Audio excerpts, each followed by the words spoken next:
নমস্কাৰ আপোনাক স্বাগতম আপুনি চাই আছে মিড ডে 18 মই জয়ন্ত মাধৱ গোস্বামী আৰু এই মুহূৰ্তত আমি আপোনালোকক জনাও আন এক গুৰুত্বপূৰ্ণ খবৰ কিয়নো 10 বজাৰ পৰা আমি ৰাজ্যৰ ৰাজনীতিৰ কেইবাটাও বিগ ব্ৰেকিং নিউজ আপোনাক জনাই আহিছো আৰু এই মুহূৰ্তৰ আন এক বিগ ব্ৰেকিং নিউজ কংগ্ৰেছত ধাৰাবাহিক অব্যাহত আছে প্ৰবল খহনীয়া এইবাৰ বিজেপিত যোগদান কৰিব প্ৰাক্তন মন্ত্ৰী খৰসিং ইংটিয়ে তৰুণ গগৈ মন্ত্ৰীসভাৰ পাৰ্বত্য এলেকা উন্নয়ন মন্ত্ৰী আছিল খৰসিং ইংটি কাৰ্বি পাহাৰৰ অন্যতম প্ৰভাৱশালী কংগ্ৰেছ নেতা খৰসিং ইংটি কাইলৈ হাওৰাঘাটৰ লৰিংথেপিত প্ৰধানমন্ত্ৰী জনসভাত বিজেপিত যোগদান কৰাৰ সম্ভাৱনা আছে কংগ্ৰেছৰ প্ৰাক্তন মন্ত্ৰী খৰসিং ইংটিৰ খৰসিং ইংটিৰ হুৱে বাৱে থকা ঘনিষ্ঠ নেতা পালি নেতাসকলেও ইতিমধ্যে যোগদান কৰিছে বিজেপিত এটাৰ পিছত আন্ত খহনীয়া অব্যাহত আছে এটাৰ পিছত আন্তঃমুখ্যম আঘাত কংগ্ৰেছত এইবাৰ বিজেপিত যোগদান কৰিব প্ৰাক্তন মন্ত্ৰী খৰসিং ইংটিয়ে তৰুণ গগৈ মন্ত্ৰীসভাৰ পাৰ্বত্য এলেকা উন্নয়ন দপ্তৰৰ মন্ত্ৰী আছিল খৰসিং ইংটি কাৰ্বি পাহাৰৰ এগৰাকী অন্যতম প্ৰভাৱশালী কংগ্ৰেছ নেতা খৰসিং ইংটি কাইলৈ হাওৰাঘাটৰ লৰিংথেপিত প্ৰধানমন্ত্ৰীৰ জনসভাত বিজেপিত যোগদানৰ সম্ভাৱনা আছে কংগ্ৰেছৰ প্ৰাক্তন মন্ত্ৰীগৰাকীৰ খৰসিং ইংটিৰ হুৱে বুৱে থকা তথা ঘনিষ্ঠ নেতা পালি নেতাসকলে ইতিমধ্যেই যোগদান কৰিছে বিজেপিত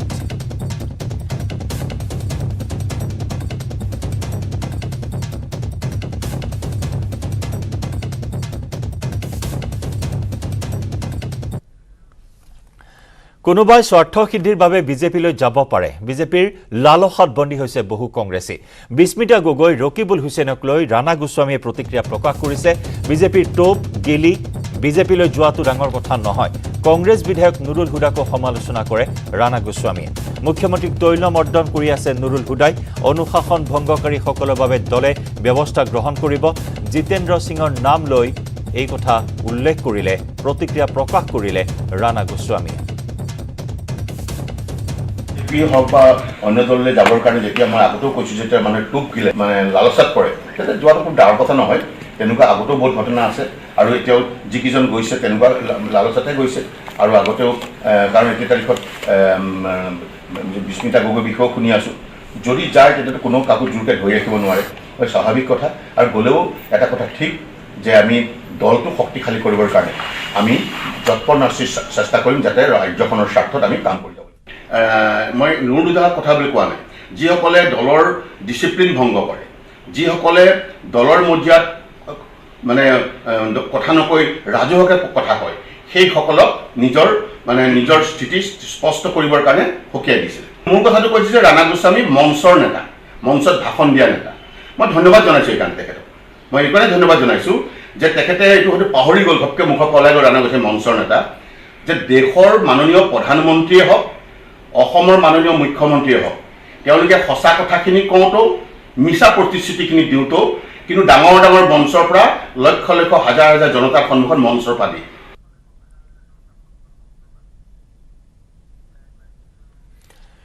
মহানগৰীত প্ৰতিদিনে বৃদ্ধি পাইছে চুৰি ডকাইতিৰ ঘটনা এইবাৰ মহানগৰীৰ ঘোঁৰামাৰাৰ ব্যৱসায়িক প্ৰতিষ্ঠানত চোৰাৰ সাফাই অভিযান ঘোঁৰামাৰাৰ ডি মাৰ্ট নামৰ বিপণীখনত সংঘটিত হৈছে চুৰিৰ ঘটনা টিন কাটি চোৰে লুটিলে বহু মূল্যৱান সামগ্ৰী আৰু সমগ্ৰ ঘটনাৰ দৃশ্যবন্দী হৈ ৰল সিসি কেমেৰাত চোৰে লুটি নিলে ৬০,০০০ টকাৰ সামগ্ৰী মহানগৰীৰ স্মাৰ্ট আৰক্ষীক ভেঙুচালি কৰি ৰাজ্যৰ বিভিন্ন প্ৰান্তত বিশেষকৈ গুৱাহাটী মহানগৰীত অব্যাহত আছে চোৰাৰ উপদ্ৰৱ মহানগৰীত প্ৰতিদিনে বৃদ্ধি পাইছে চুৰি ডকাইতিৰ ঘটনা এইবাৰ মহানগৰীৰ ঘোঁৰামাৰাৰ ব্যৱসায়িক প্ৰতিষ্ঠানত চোৰে চলালে সাফাই অভিযান ঘোঁৰামাৰাৰ ডি মাৰ্ট নামৰ এই বিপণীখনত সংঘটিত হৈছে চুৰি কাণ্ড টিন কাটি চোৰে লুটিলে বহু মূল্যৱান সামগ্ৰী সমগ্ৰ ঘটনাৰ দৃশ্য বন্দী হৈ ৰল সিসি কেমেৰাত চোৰে লুটি নিলে ৬০,০০০ টকাৰ সামগ্ৰী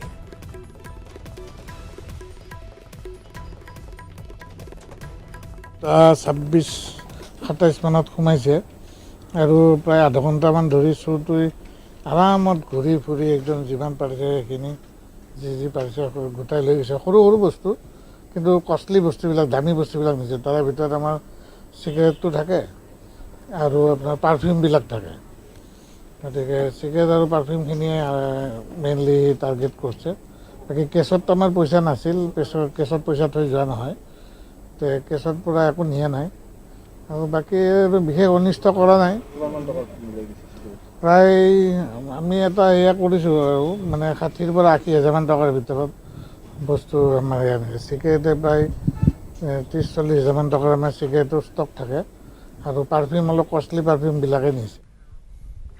কাইলৈ কাৰ্বি আংলঙলৈ আহিব প্ৰধানমন্ত্ৰী নৰেন্দ্ৰ মোদী। কাৰ্বি আংলং জিলাৰ হাওৰাঘাটৰ লেৰিংথেপি আক্লামত বিশ্বৰ অন্যতম জনপ্ৰিয় প্ৰধানমন্ত্ৰীগৰাকীক আদৰিবলৈ এতিয়া ব্যাপক উৎসুকতাৰে বাট চাইছে পাহাৰৰ জনতাই। মোদীক আদৰিবলৈ কাৰ্বি পাহাৰত সাজু কৰা হৈছে 1 লাখতকৈ অধিক ৰাষ্ট্ৰীয় পতাকা। বিশ্বৰ এই প্ৰথম 1 লাখতকৈ অধিক ৰাষ্ট্ৰীয় পতাকাৰে কোনো প্ৰধানমন্ত্ৰীক আদৰিব কাৰ্বি আংলঙৰ ৰাইজে। ইয়াৰ পূৰ্বে পাকিস্তানত আছিল 56,000 পতাকাৰে আদৰাৰ অভিলেখ। পাকিস্তানৰ এই অভিলেখ ভংগ হৈছিল বিহাৰত। কেইদিনমান পূৰ্বে 78,000 পতাকাৰে বিহাৰৰ ভোজপুৰ জিলাত কেন্দ্ৰীয় গৃহমন্ত্ৰী অমিত শ্বাহক আদৰি ভাৰতে ভংগ কৰিছিল পাকিস্তানৰ সেই অভিলেখ। এতিয়া কাৰ্বি আংলঙত 1 লাখ ৰাষ্ট্ৰীয় পতাকাৰে প্ৰধানমন্ত্ৰীক আদৰি বিহাৰৰ অভিলেখ ভংগ কৰিব কাৰ্বি পাহাৰৰ জনতাই। হাতত 1 লাখ ওপৰত ৰাষ্ট্ৰীয় পতাকা ফ্লেগটো আহি পালে আৰু কাৰ্বি আংলং ৰাইজে পৃথিৱীৰ ভিতৰত জনপ্ৰিয় প্ৰধানমন্ত্ৰী নৰেন্দ্ৰ মোদী ডাঙৰীয়াক 1 লাখকৈ অধিক পুৰুষ আৰু মহিলা সকলো লগ লাগি তেখেতক নেশ্যনেল ফ্লেগৰ জৰিয়তে আদৰণি কৰা হ'ব অহা 28 তাৰিখে। জনপ্ৰিয় প্ৰধানমন্ত্ৰী নৰেন্দ্ৰ মোদী ডাঙৰীয়া যিটো নীতি আদৰ্শ দুখীয়া দৰিদ্ৰ সীমা ৰেখা পৰিয়ালবিলাকৰ যিবিলাকৰ আঁচনি দিয়াৰ পৰা আৰম্ভ কৰি যে কাৰ্বি আংলঙত 6টা সংগঠনৰ শান্তি চুক্তিৰ স্বাক্ষৰ কৰাৰ কাৰণে আমি ৰাইজে ভাল পাইছে। গতিকে কাৰ্বি আংলং ৰাইজে শান্তি বিচাৰে, তাৰ কাৰণে কাৰ্বি আংলং ৰাইজে সকলো জাতি জনগোষ্ঠীত ওলাই আহিব 1 লাখকৈ অধিক নেশ্যনেল ফ্লেগ তেখেতক আদৰি। মৰিয়নিৰ চেলেংহাটত পথ দুৰ্ঘটনা। চেলেংহাটৰ পদুমণি ধুদৰ আলিত ডাম্পাৰৰ খুন্দাত পদ্মা বাউৰী নামৰ এগৰাকী মহিলাৰ মৃত্যু হয়। এই দুৰ্ঘটনাৰ পাছতে আমগুৰিৰ দিশে পলায়ন কৰে ডাম্পাৰখন। নিহত মহিলাগৰাকীৰ ঘৰ বৈশাহাবী চাহ বাগিচাৰ বাউৰী লাইনত।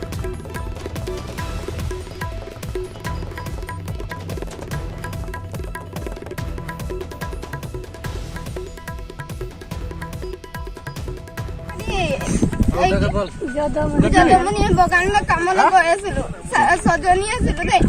6জনীৰ ভিতৰত মই 2জনী আগবাঢ়ি আছিলো, মোৰ লগৰজনী এটি মোৰ নবৌ আৰু মোৰ হেৰি বাই আৰু মোৰ বৰমা একে লগত আছিলে, মোৰ বৰমা হয়। তাৰ পাছত আহি আছে, মই আগবাঢ়ি আহিলো, খোলা আগলৈ অকণ গুচি গলো আমি দুইটাই।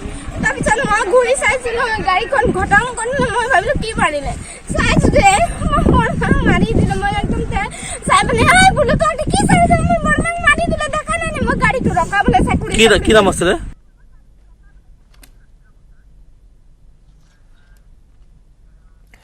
মূল্যবৃদ্ধিৰ বিৰুদ্ধে অসম জাতীয় পৰিষদৰ প্ৰতিবাদ। দীঘলী পুখুৰী পাৰত অৱস্থান ধৰ্মঘটৰ কাৰ্যসূচী। এজেপিৰ সভাপতি লুৰিণজ্যোতি গগৈ, সাধাৰণ সম্পাদক জগদীশ ভূঞাই অংশগ্ৰহণ কৰে এই প্ৰতিবাদী কাৰ্যসূচীত। এজেপি নেতা দুলু আহমেদ, জিয়াউৰ ৰহমান, বাণী দাসেও অংশগ্ৰহণ কৰে এই প্ৰতিবাদী কাৰ্যসূচীত।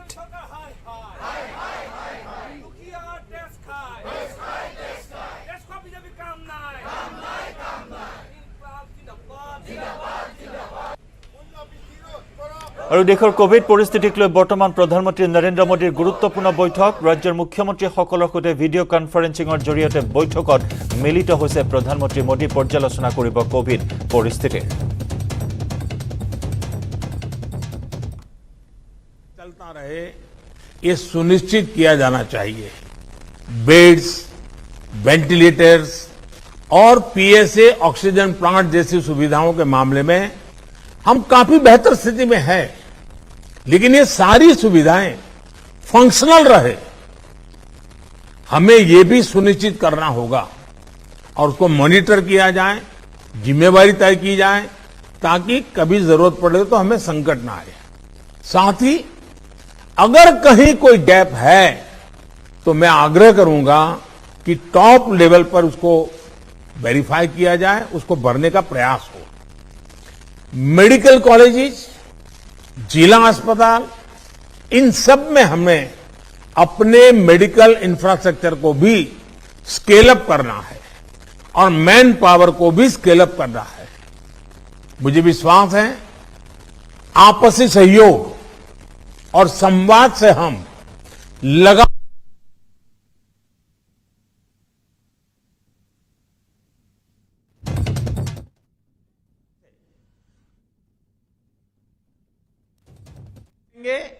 और रास्ते भी निकालते रहेंगे।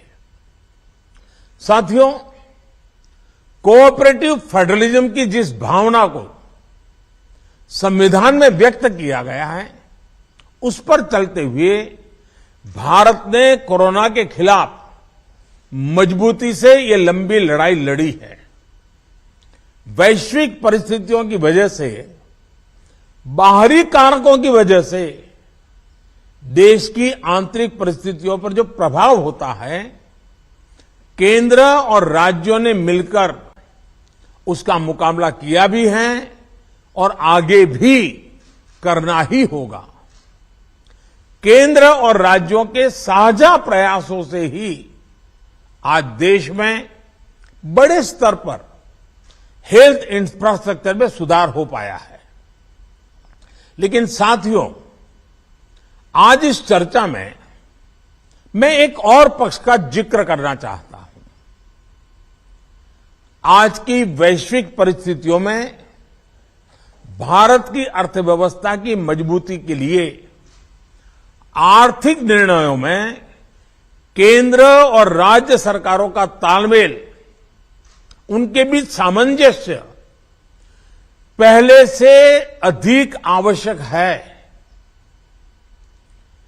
आप सभी इस बात से परिचित है कि जो युद्ध की परिस्थिति पैदा हुई है और जिस प्रकार से सप्लाई चेन प्रभावित हुई है, और ऐसे माहौल में दिनों दिन चुनौतियां बढ़ती जा रही हैं। ये संकट, वैश्विक संकट, अनेक चुनौतियां लेकर के आ रहा है। ऐसे संकट के समय में केंद्र और राज्यों के बीच तालमेल को, कोऑपरेटिव फेडरलिज्म की भावना को और बढ़ाना अनिवार्य हो गया है। अब मैं एक छोटा सा उदाहरण देता हूं। जैसे पेट्रोल डीजल की कीमतों का एक विषय हम सबके सामने है।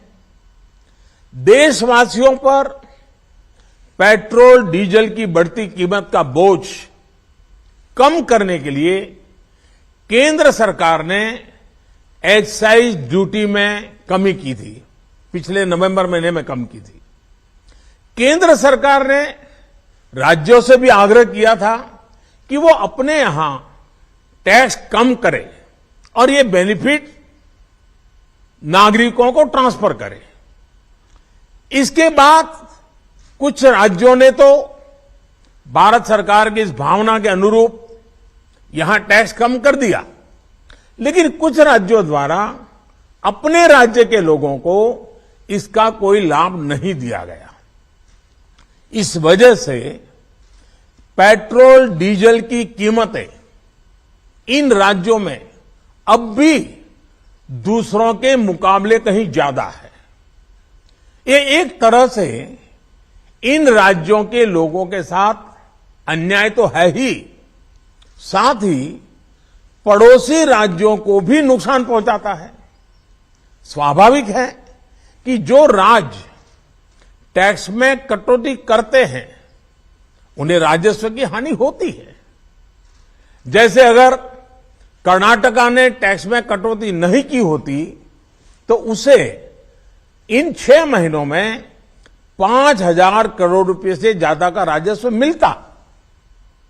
गुजरात ने भी टैक्स कम नहीं किया होता तो उसे भी 3,500-4 हजार करोड़ रुपए से ज्यादा का राजस्व और मिलता। लेकिन ऐसे कुछ राज्यों ने अपने नागरिकों की भलाई के लिए, अपने नागरिकों को तकलीफ न हो इसलिए अपने वेट में, टैक्स में कमी की पॉजिटिव कदम उठाए।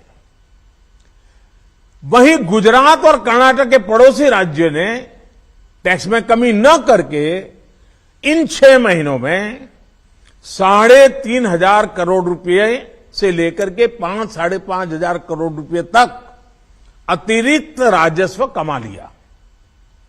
जैसा हम जानते हैं कि पिछले साल नवंबर महीने में वैट कम करने की बात की थी, सबको मैंने प्रार्थना की थी, लेकिन कई राज्य, मैं यहां किसी की आलोचना नहीं कर रहा हूं, मैं सिर्फ आपसे प्रार्थना कर रहा हूं, आपके राज्य के नागरिकों की भलाई के लिए प्रार्थना।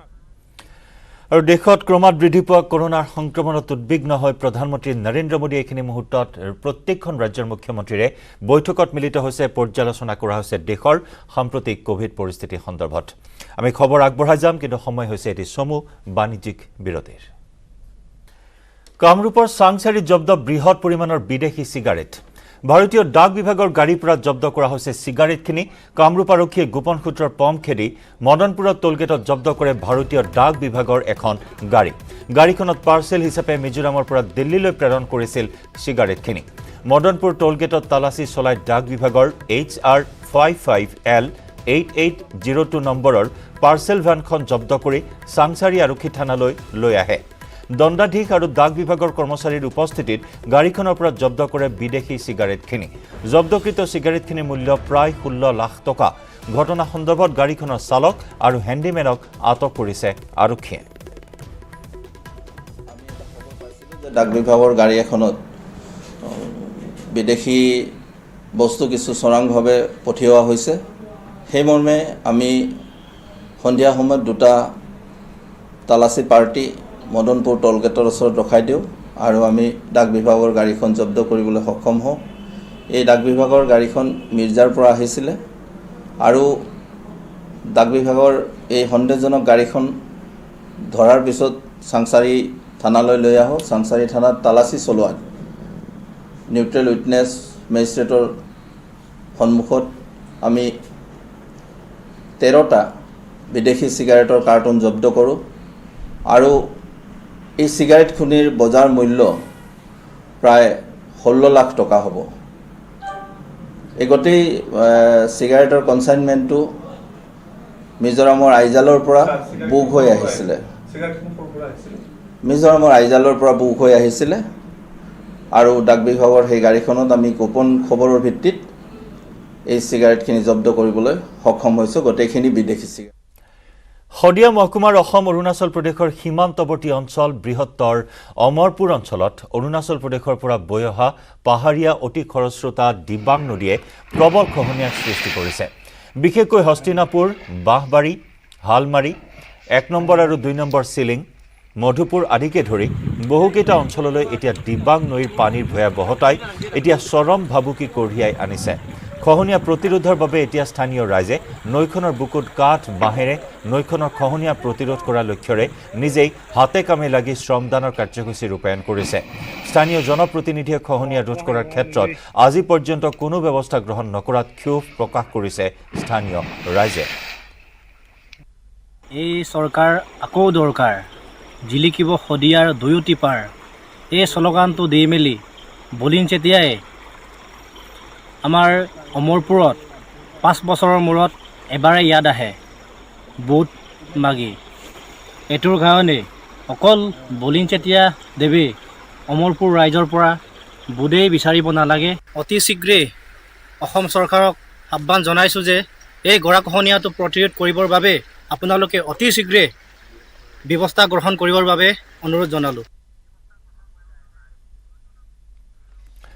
কংগ্ৰেছে এৰি দিয়া ৰাজনৈতিক ক্ষেত্ৰত খোপনি পোতাৰ লক্ষ্য TMCৰ। সুস্মিতা দেৱ, মুকুল চাংমা, ৰিপুণ বৰাৰ উপস্থিতিত গুৱাহাটীৰ ৰুক্মিণী গাঁৱত TMCৰ বৃহৎ যোগদানৰ কাৰ্যসূচী। কংগ্ৰেছে এৰি দিয়া ৰাজনৈতিক ক্ষেত্ৰত খোপনি পোতাৰ লক্ষ্য TMCৰ যোগদানৰ কাৰ্যসূচী বৰ্তমানে অব্যাহত আছে। এই আশা রেখে, এই আবেদন রেখে আমি সবাইকে আমার অন্তরের অন্তঃস্থল থেকে ধন্যবাদ জানাচ্ছি। and special thanks to Dr. Mukul Sangma. He has been one of the tallest leaders of Northeast. I was absolutely elated when Dr. Mukul Sangma ji joined Trinamool Congress, because I feel that Meghalaya as a state is a very sensitive state. It needs able leadership, and I request you, Dr. Mukul Sangma ji, we need your active support and participation in Assam to help us build the party. Without you, we cannot do it. Thank you very much. আর আমি মহুয়া মৈত্রাকে আজকে একটা কথা দিচ্ছি, আর মহুয়াকে বলবো মমতা দিকে গিয়ে বলবেন আমাদের দিক থেকে যে আমরা সংগ্রাম করতে প্রস্তুত।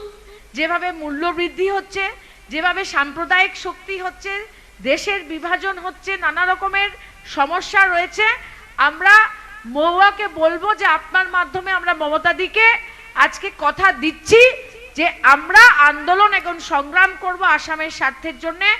আমরা মমতা দিকে নিরাশ করব না। নমস্কার, জয় হিন্দ। ধন্যবাদ জনালো।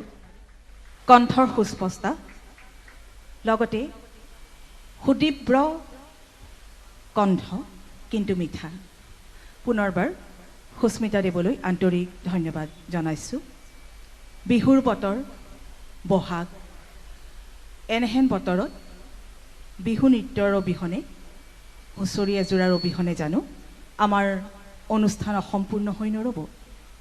আহক আমাৰ আজিৰ সভাগৃহৰ এই মঞ্চত আমি বিশিষ্ট অতিথিসকলৰ লগত সকলোৱে একেলগে এই বিহুৰ মন প্ৰাণ হৰামতলীয়া সুৰত, বিহুগীতৰ সুৰত, বিহু নৃত্যৰ ছন্দত, ঢোলৰ গুমগুমনিৰ লগত নিজকে বিলীন কৰি দিওঁ। এয়া মঞ্চত, এয়া এটি বিহু নৃত্য।